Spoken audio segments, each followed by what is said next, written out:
From air pollution and water shortage to natural disasters prompted by climate change, the threats facing the environment are numerous, and across industries, we can no longer continue to operate in the status quo, business-as-usual manner. Archroma, a global dye company, knows this all too well. In an industry ingrained with the use of fossil fuel-based raw materials, they are encouraging a paradigm shift across their operations to bring the textile industry to a more progressive, sustainable way of working. The company shares with us the tale of two cities, Jamshoro, Pakistan, and Castellbisbal, Spain, where that paradigm shift is happening. Archroma is a global specialty color and chemical manufacturing. We have around about 3,000 employees.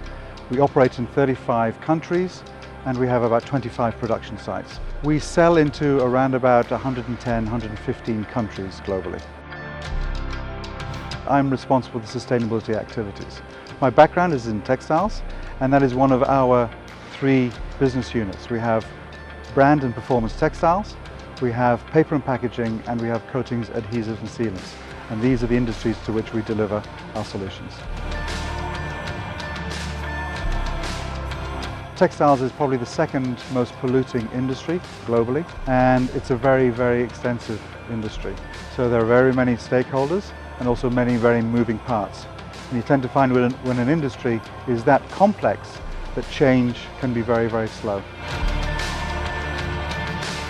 When it comes to, for example, things like water consumption, then what can we do in terms of delivering technologies to our customers?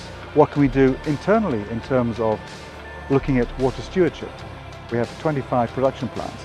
Some of those production plants are in water stress areas, and therefore we take the time to look at how much water we're actually abstracting from the environment in the first place, and then we invest in technologies to be able to impact on reducing the water abstraction levels. So for example, in Jamshoro in Pakistan, we have a production plant there, and we have invested in a sustainable effluent treatment system where we do not deliver any discharge to the environment at all.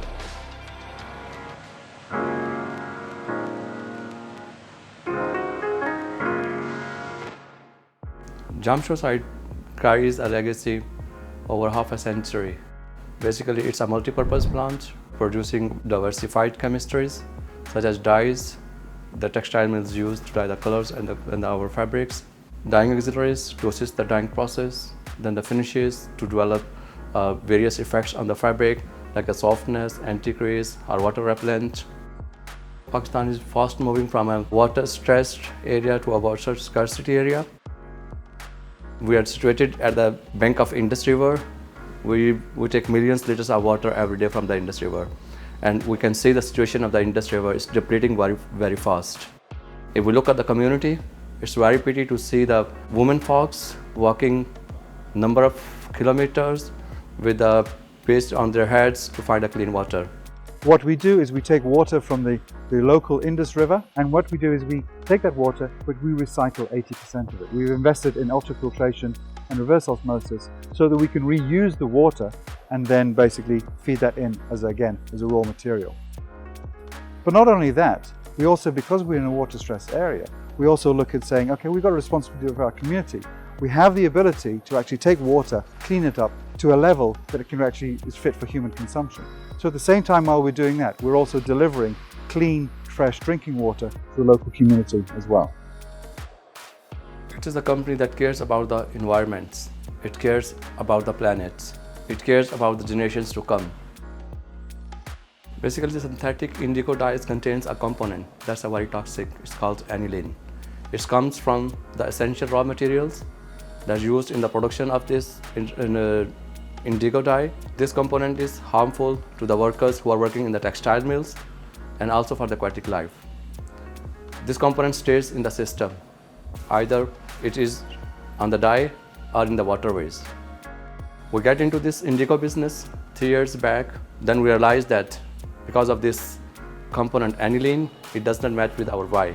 Because we challenge the status quo in our deep belief that we can make our industry more sustainable.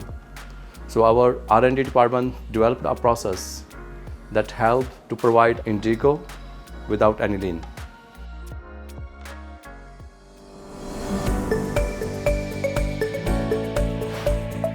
Another paradigm shift in the denim industry is underway at Archroma's facility in the Spanish city of Castelbisbal, a testament to the global scale of the company's commitment to sustainability. Sí, esta planta se fundó hace casi 100 años en el área de Barcelona y en el 1980 se trasladó a las instalaciones donde estamos ahora. Esta planta fabricaba en aquella época unas 3.000 toneladas de colorante y a día de hoy estamos fabricando alrededor de las 25.000. Los colorantes que se fabrican aquí en Castellbisbal son colorantes llamados sulfurosos porque consisten en introducir moléculas de azufre en moléculas orgánicas y transformarlas en un tipo de polímero con características de colorante y que además es soluble en agua y tiene afinidad por las fibras celulósicas, en general por algodón, lino y otras fibras como viscosa, también el papel.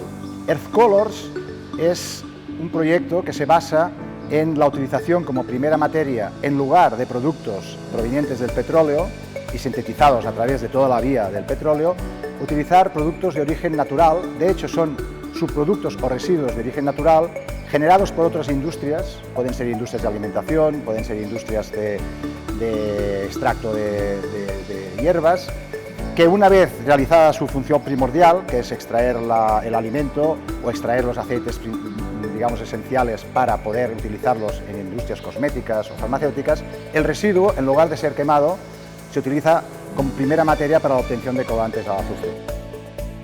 Los principales mercados de nuestros colorantes son el denim, también conocido como los jeans, y también el casual wear, pintura en prenda.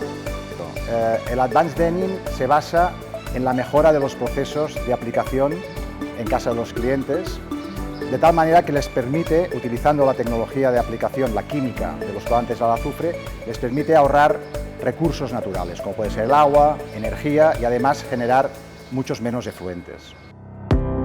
While business as usual is going to take a while to eradicate, and there's still so much more to be done in the battle against climate crisis, Archroma's commitment to sustainability and innovation is helping to start the paradigm shift.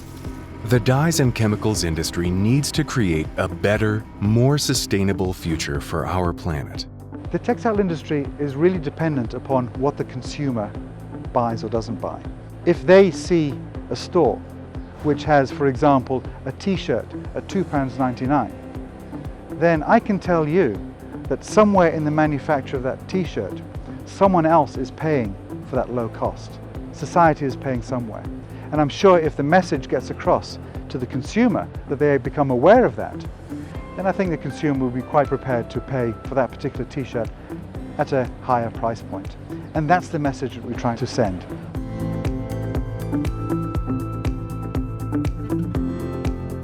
Nosotros la innovación pensamos que en un futuro se debe focalizar sobre todo o desviar el foco hacia planeta. Creemos que si nosotros todos los proyectos que realizamos se enfocan hacia una sostenibilidad del planeta, hacia la protección del medio ambiente, serán los requisitos que el cliente del futuro les van a exigir a las industrias. We are all in it together. It is not up to one particular group of stakeholders, not up to one company within that group of stakeholders, but it's us together as society to be able to make informed decisions and the right choices. And we feel that the consumer is also a part of that journey going forward.